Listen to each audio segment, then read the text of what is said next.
Stop for just a moment, my child, before you pick them all up again and carry them into another sleepless night. Before you run through them one by one in your mind, the worries, the what-ifs, the dangers you cannot do anything about at this hour. Stop, just for a little while, and sit with me here in the quiet. You do not have to hold them all up tonight. It is only you and me now, and I, who love them even more than you do, have something I have been waiting to say to you. You did not come to these words by accident. I know it feels like you were only looking for something to quiet the worry that will not let you rest. But I drew you here. Something in you, worn down by a love that aches and frets and never switches off, has been crying out for a voice that understands a parent's heart, that knows the weight of loving someone you cannot protect, that will sit with you in the worry without dismissing it.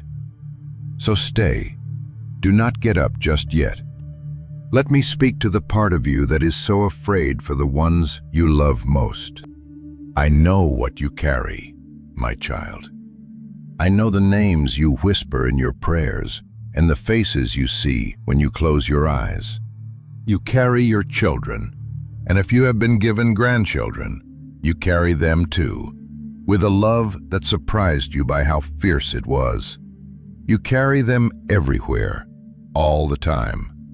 You wake in the morning and they are your first thought. You lie down at night and they are your last. A parent's heart and a grandparent's heart never clocks out, never sets the burden down, never stops loving, and therefore never stops worrying. You can be in the middle of an ordinary day and the thought of one of them, a concern, a fear, will rise up and squeeze your heart. You carry them like a weight you will gladly bear forever, but a weight all the same. And I see exactly how heavy it has become. And it is not one worry, but many, isn't it? Each one its own shape. For one of them, your heart aches over a marriage that is straining. For another, it is money, watching them struggle to stay afloat and being unable to fix it. For another, it is their health, or a road they have taken that frightens you, or a heart that seems to be hardening. For another, it is simply that they are far away, and you do not see them enough, and you wonder how they really are. You do not carry one generic worry. You carry a whole bundle of specific ones, each tied to a face you love, and you sort through them in the dark, tending first to the one that frightens you most that night, then the next. I know each of those particular worries by name, my child, because I know each of those children by name, and I am tending to every one of them even more closely than you are.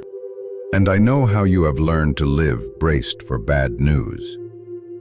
A phone ringing at the wrong hour makes your stomach drop.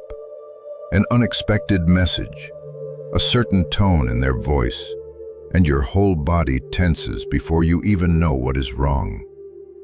You have loved them so long and so deeply that your peace has become tied to their well-being, so that you can never be fully at rest while you know one of them is hurting.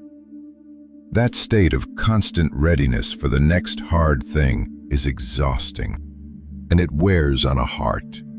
And I have seen how tired it has made you. You are not meant to live forever, braced for the worst. I want to teach you, tonight, how to set that bracing down. And I know the nights when the worry grows teeth. In the dark, when there is nothing to distract you, the fears come, and they are not gentle. You run through your children one by one, and your grandchildren, and you imagine the things that could happen, the dangers, the heartbreaks, the worst cases. The worry that is manageable by daylight becomes something else entirely at 2 in the morning. Larger, darker, harder to push away.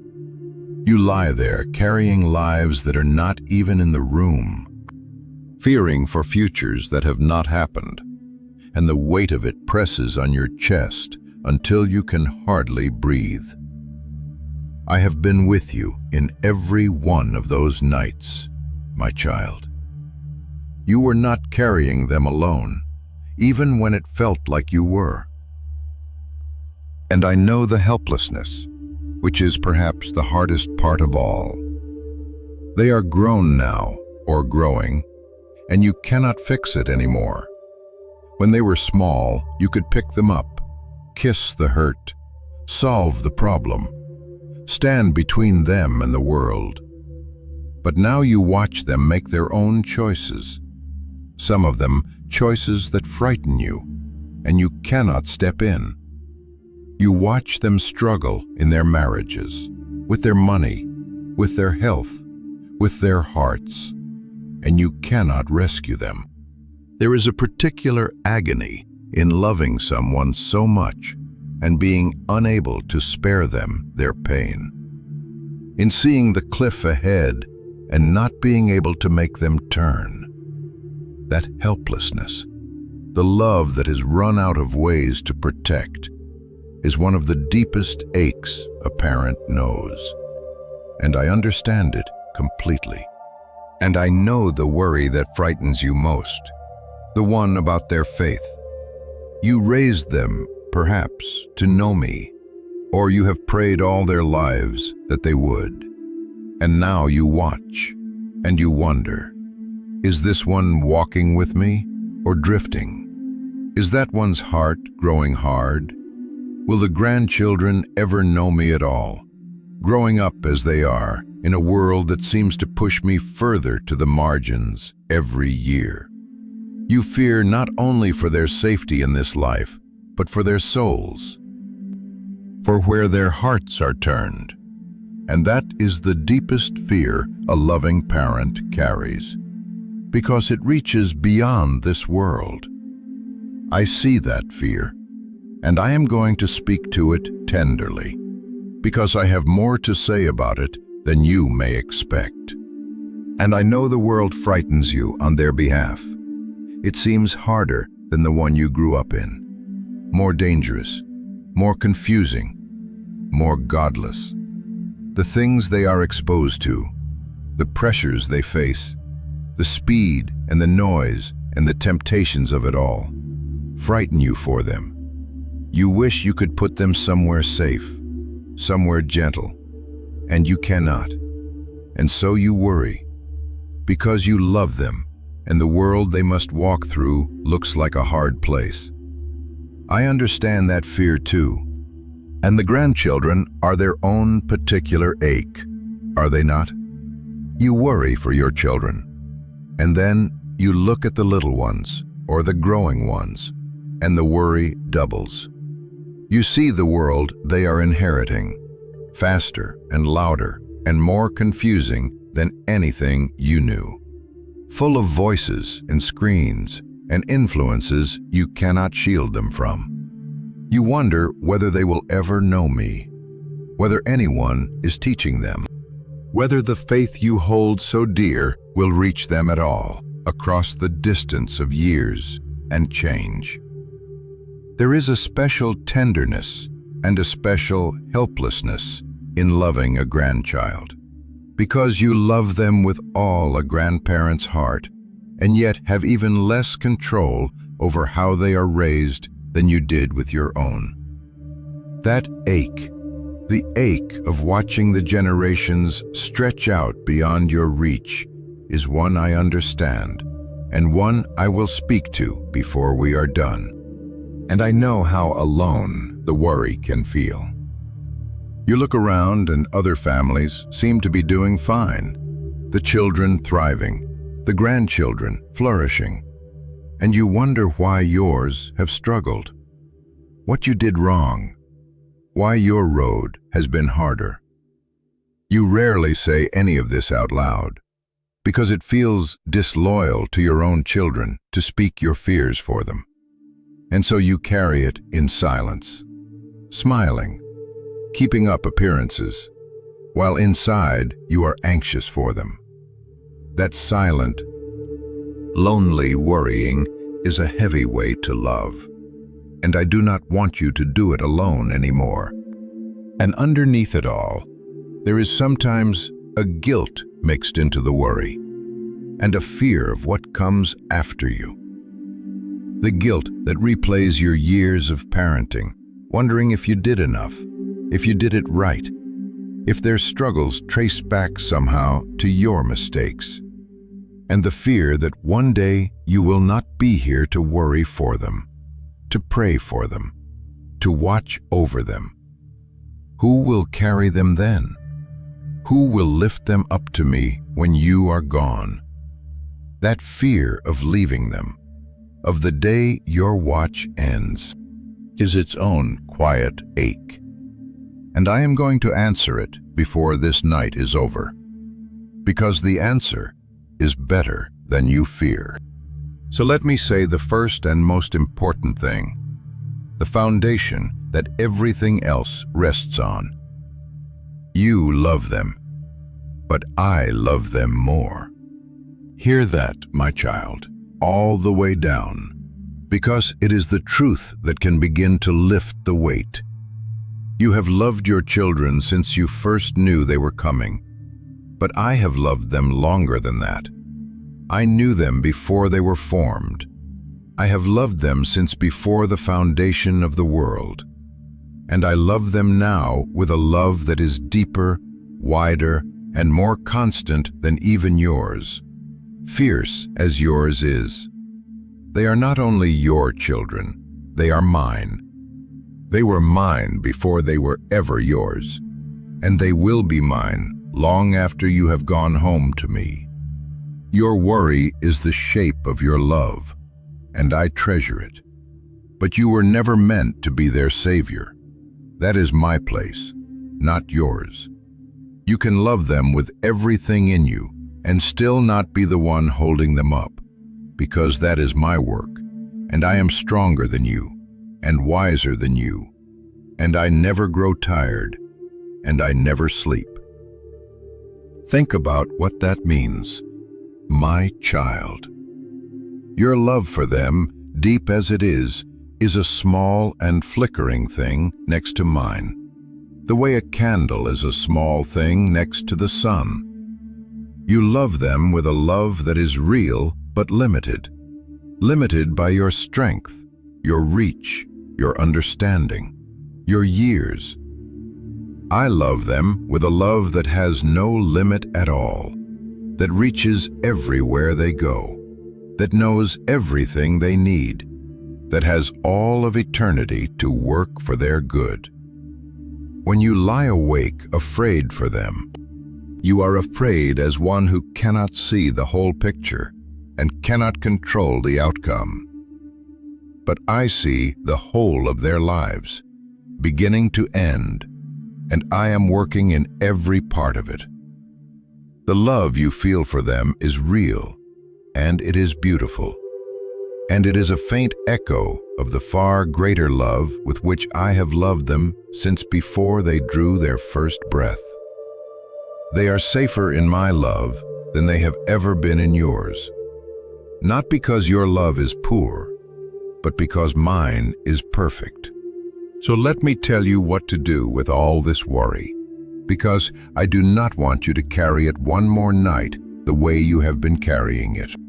My word says, casting all your care upon him, for he careth for you. Hear what I am inviting you to do, my child. Every care you carry for them, every worry, every fear, every name, and every what if, I am asking you to cast unto me. Not to pretend you do not feel it, but to take the whole heavy bundle of it and hand it over, deliberately, into my hands. And I know you will have to do it again and again, because worry is a weight that creeps back onto your shoulders the moment you set it down. So cast it again, every time, as many times as it returns. And notice the reason I give, for he careth for you. I care, my child. I care about you, the worn-out one doing the worrying. And I care about every single one of them, more than you can imagine. You are not casting your cares into an empty sky. You are placing them into the hands of the one who loves them even more than you do. Let me show you what this looks like, through a woman who had to do the hardest version of it. There was a woman named Hannah who longed for a child more than anything in the world, who wept and prayed for years to have one. And I gave her a son, Samuel, the child of all her longing, the answer to all her prayers. And then she did something that takes my breath even now. When the boy was still young, she brought him to my house, and she gave him back to me. She said, "For this child I prayed, and the Lord hath given me my petition which I asked of him. Therefore also I have lent him to the Lord." Do you hear what she did, my child? She took the child she loved most, the one she had wanted with her whole heart, and instead of clutching him tighter out of fear, she placed him into my hands and entrusted him to my keeping. She lent him to me, and I kept him, and I watched over him, and I made that boy into one of the greatest servants I ever raised up, a prophet who shaped a nation. And understand what it cost her, because that is the part that matters for you. Hannah did not love Samuel less than you love your children. She had wanted him with an ache so deep she had wept until others thought she was unwell. To give him back was not easy for her. It was the hardest thing she ever did. Letting go of him into my keeping must have torn at her the way letting go tears at you. But she had learned the thing I am trying to teach you tonight, that the one who gave her the child loved him even more than she did, and that placing him in my hands was not losing him, but securing him. She did not give him up because she loved him little. She gave him up because she trusted me much, and she did not lose him in the giving. She gained, for him, a life and a calling greater than anything her own grip could have arranged. That is what entrusting your children to me is. It is not letting go of them. It is placing them where they are held best. That is the model for your worry, my child. Not to clutch your children and grandchildren tighter and tighter in anxious fear, gripping them as though your worry could keep them safe, but to do what Hannah did, to open your hands and place them one, by name, into mine. Entrust them to me. My hands are stronger than yours. My reach is longer than yours. My watch never ends. The safest place your children can possibly be is not in your anxious grip, but lent, like Samuel, into the keeping of the God who loves them. If these words are reaching the worried place in you tonight, my child, do not let them slip away when the fears come creeping back. Stay with me a little longer, and if it would steady you to hear my voice like this again, on the next long night when the worry for them will not let you sleep, you can follow along, so that you always have a place to return to, where you can set the weight down and remember whose they really are. I am not asking you for anything, and I never will. I am only offering you a place to bring the ones you love, and a reminder that they are held. Keep it close. Now let me speak to the helplessness, to the fear of releasing them into a world you cannot control. There was another mother, long ago, who could no longer protect her baby. The times were dangerous, and to keep her son alive, she had to do the unthinkable. She made a little basket, and she laid her infant in it, and she set him on the water of a great river, and she let go.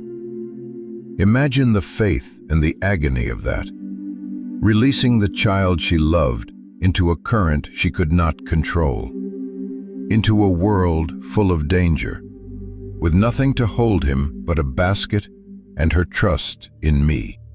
And do you know what I did? I watched that basket. I guided it. I brought it safely to the very place it needed to go. And I preserved that child. And his name was Moses. And I made him the deliverer of an entire people. I tell you this because you, too, reached the place where you can no longer hold them, where you have to release your children into a world and a future you cannot control. And I want you to know what happens when you do. I am watching the basket. I am there on the water you cannot see, guiding what you have had to let go of, present in all the places you cannot be, watching over them in all the moments you are not there. Letting go of them into my keeping is not abandoning them. It is placing them into the care of the one who can actually keep them, the one who is already there, downstream, where you cannot go. And notice that I did not only preserve that child, I placed him exactly where he needed to be. The basket did not drift aimlessly. It carried him to the one place in all of Egypt where he would be drawn out of the water, raised, and prepared for everything I had planned for him. What looked to a frightened mother like releasing her child into chaos was in fact releasing him into my providence, into a current I was guiding the whole time toward a future she could not have imagined and could never have arranged herself. So when you release your children into a future you cannot see, do not imagine you are casting them adrift. You are placing them into a current that I am guiding toward purposes for them that are larger than your fears, in ways you may not live to see, but that I am working all the same. The river you cannot control is not empty of me. I am in it, steering what you have entrusted to me, and to the fear itself, the worry that grips you in the dark. Hear what I say to you directly. Fear thou not, for I am with thee. Be not dismayed, for I am thy God. I will strengthen thee, yea, I will help thee, yea, I will uphold thee with the right hand of my righteousness. That fear that visits you at night, that imagines every disaster, that squeezes your heart, it is not from me, and I do not want you ruled by it. I am with you in the worry, holding you up, and I am with them out in the world, holding them too. There is no place your child can go where I am not already there ahead of them, and no night you fear for them that I am not awake and watching over them.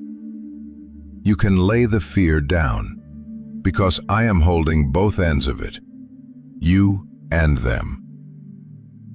Now let me speak to the deepest worry of all, the one about their faith, because I have a promise for you here that I want you to hold on to. My word says, All thy children shall be taught of the Lord, and great shall be the peace of thy children. Hear my heart in that, my child. I am not a distant God who left the matter of your children's souls entirely in your hands and then walked away. I am at work in their lives, personally, pursuing them, teaching them, drawing them in ways you cannot see and may never witness. The seeds you planted in them, the prayers you have prayed over them, the faith you lived in front of them. None of it is lost. It is at work in soil you cannot see into. For the child who seems to be walking with me, rejoice and keep praying. And for the child who seems to have wandered far, hear this and let it steady you. I have not given up on them. I am still pursuing them. The prayers you pray for that wandering one are not falling to the ground. They are stored up, and I am at work in a story that is not finished. You are looking at one chapter. I am writing the whole book. Do not read the ending into the middle. Keep praying, keep loving, keep entrusting, and leave the harvest to me and to time, which can do what your hands cannot. And let me say a tender word, especially to the one of you whose child has wandered far, because I know that is the deepest grief of all, deeper even than fear for their safety, the fear for their soul, the ache of having raised them to know me and watching them turn away. Do not believe the lie that it is too late, or that they are beyond my reach, or that your prayers have failed because you have not yet seen the answer. I am a God who goes after the one who wanders. I left the 99 to go after the one. That is my very heart. The distance your child has traveled from me is not too far for me to cross, and the years they have spent away are not too many for me to redeem. Some of my most beloved servants spent long years far from me before they turned, and the prayers of a mother or father followed them every step of the way, and were answered long after the one who prayed had begun to lose hope. So do not stop. Your wandering child is not outside my reach, and your prayers for them are not wasted breath. They are among the most powerful things in heaven or earth, and I hear every one. And if you are a grandparent, lift your eyes to something even larger, because I have a word for you that reaches past your own lifetime. My word says, "The mercy of the Lord is from everlasting to everlasting upon them that fear him, and his righteousness unto children's children." Do you hear how far my mercy reaches? Not just to you, not just to your children, unto children's children, down the generations, further than you can see. You are not the last line of defense for your family. You are not the only thing standing between the ones you love and the dark. My mercy runs down the bloodline of those who fear me, generation after generation, long after you have laid your own worries down. When you fear what will happen to them after you are gone, hear this and rest. I will still be here. My mercy does not retire when you do. I do not die. I do not forget. And I do not stop watching over your family the day you go home. The watch you have kept all these years, I will keep forever, long after yours has ended. This is the comfort I most want a grandparent to carry to bed tonight. You have lain awake, wondering who will pray for them when you are gone. Who will love them with that fierce, protecting love? Who will lift their names to heaven the way you have for so long? And the answer is that I will. The same God you have been bringing them to all these years will still be here, still listening, still working, still pursuing them when you have gone home to me. Your prayers do not expire when you do. They go on echoing through the generations, stored up before me, still at work in lives you will watch over from a place of rest. You are not the thread that holds your family together. I am. And I do not fray, and I do not break, and I do not end. So you may lay down even the fear of leaving them, because the one who has kept them with you will keep them without you, faithfully, forever. So here is how I would have you live now. In the meantime, with all this love and all this worry, because I do not only want to comfort you tonight, I want to set you free to love them without being crushed by the fear. First, turn every worry into a prayer. You cannot control their lives. You have learned that the hard way. But there is one thing you can always do, and it is the most powerful thing there is. You can bring them to me. So when the worry rises, instead of letting it spin in circles in your mind, let it become a prayer. Make the 2 in the morning worry list into a prayer list. Lift each name to me as the fear for them comes, and then leave that name in my hands. A worried parent who prays is doing far more for their children than a worried parent who only frets, because the worry changes nothing, and the prayer reaches the throne of the one who can. And when you do not know how to pray for them, pray my own word back to me over their names. Take the very promises I have given you tonight and speak them, one by one, over each child and grandchild. Pray that this one would be taught of me and would have great peace. Pray that my mercy would rest on that one and on their children after them. Pray that I would uphold the struggling one with the right hand of my righteousness, and go after the wandering one, and be near to the hurting one. You do not need eloquent words. You need only to take my promises and hold them up to me with their names attached, and I will hear those prayers with special delight, because they are my own words coming back to me, and I do not let my word return to me empty. When the worry is too deep for your own words, borrow mine and pray them over the ones you love. Second, entrust them to me daily, on purpose. Do not wait for the crisis. Make it a habit, each morning or each night, to place each child and each grandchild by name into my hands, the way Hannah placed Samuel, and then to leave them there. You will have to do it again tomorrow, because you will pick them back up. That is what love does. But the daily act of opening your hands and releasing them to me, over and over, is how the grip of fear is slowly loosened, and how your love is set free from its torment. Third, love them well in the time you have, and do not let the worry spill onto them. Here is something tender and important.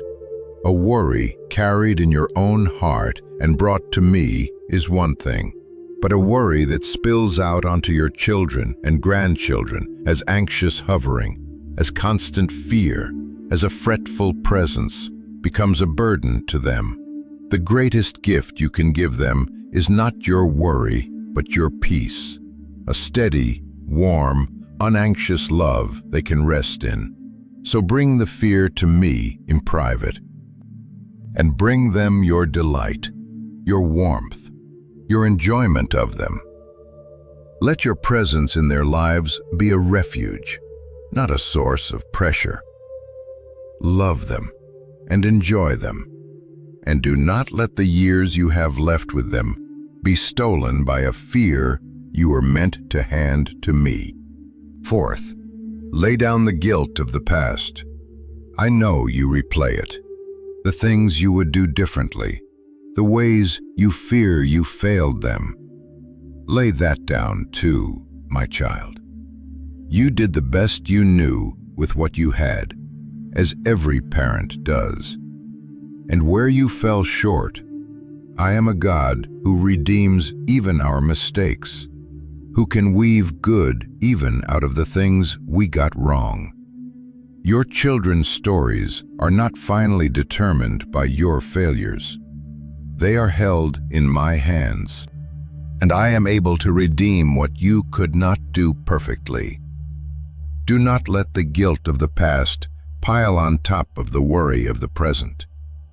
Hand me both, and where the worry is about whether they will be provided for, whether they will manage in a hard world, do what you reasonably can for them, and then release even that fear to me.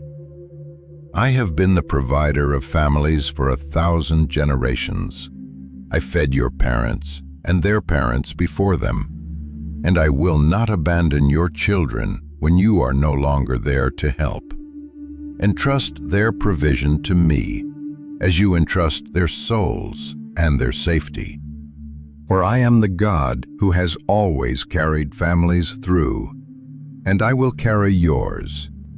If these words have found the worried place in you tonight, my child, do not carry your children alone in the dark the way you so often do. When this is done, name them below, your children and your grandchildren, and let the others here lift them up alongside you. There is something powerful that happens when worried parents and grandparents bring their families before me together. When the load is shared and the names are spoken among people who understand exactly how it feels to love someone you cannot protect. I gather every one of those names. Not one of them goes unheard. So lift your head, my beloved. I know how heavy the love has been, and how long you have carried it, and how tired you are of being afraid for them. And I am not asking you to stop loving them, or even to stop caring what becomes of them. I am only asking you to stop carrying what was never yours to carry alone, and to let me, who loves them even more than you do, hold them with you and for you. You are not their only protector. I am with them where you cannot be. You are not the last line of defense. My mercy runs to their children's children. You are not powerless. Your prayers reach where your hands cannot. And you will not always be here to worry for them, but I always will be. And I do not sleep, and I do not forget, and I do not let go. Rest now. Put down the worry list.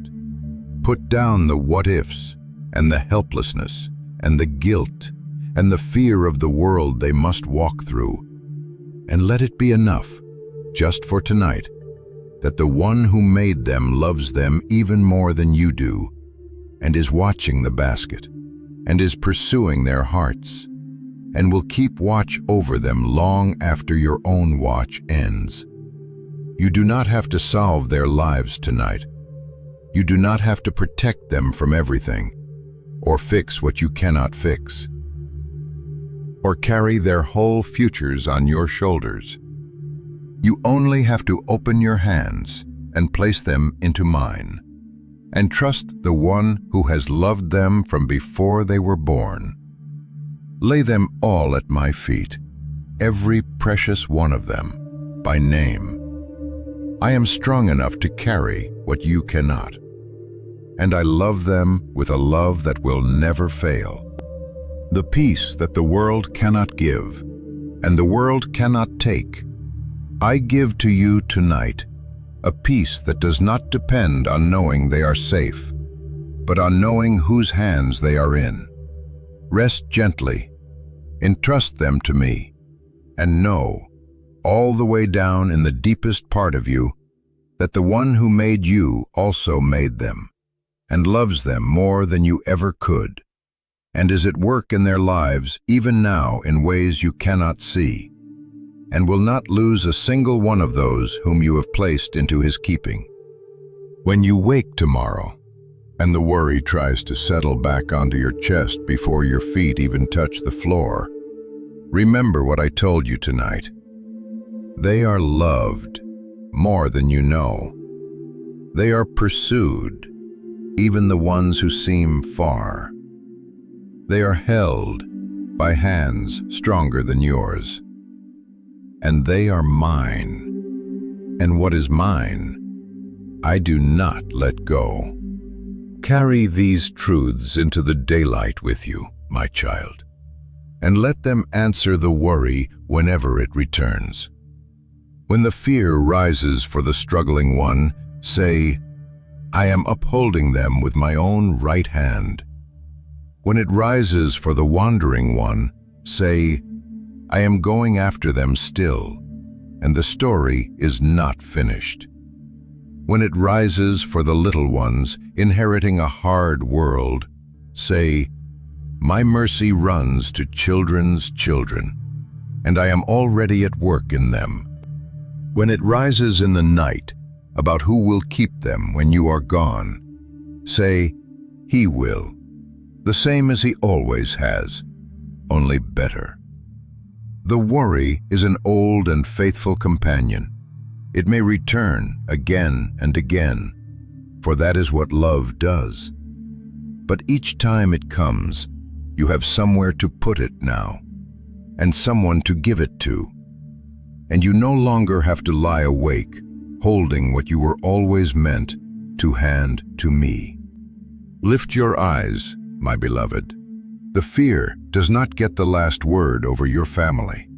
I do. And the word I speak over your children and your grandchildren tonight is not lost, and not forgotten, and not beyond my reach, and not yours alone to carry. The word I speak over them is mine. They are mine, and I am holding them, even now. Rest in that, my child. I am with you. I am with them. I am with you.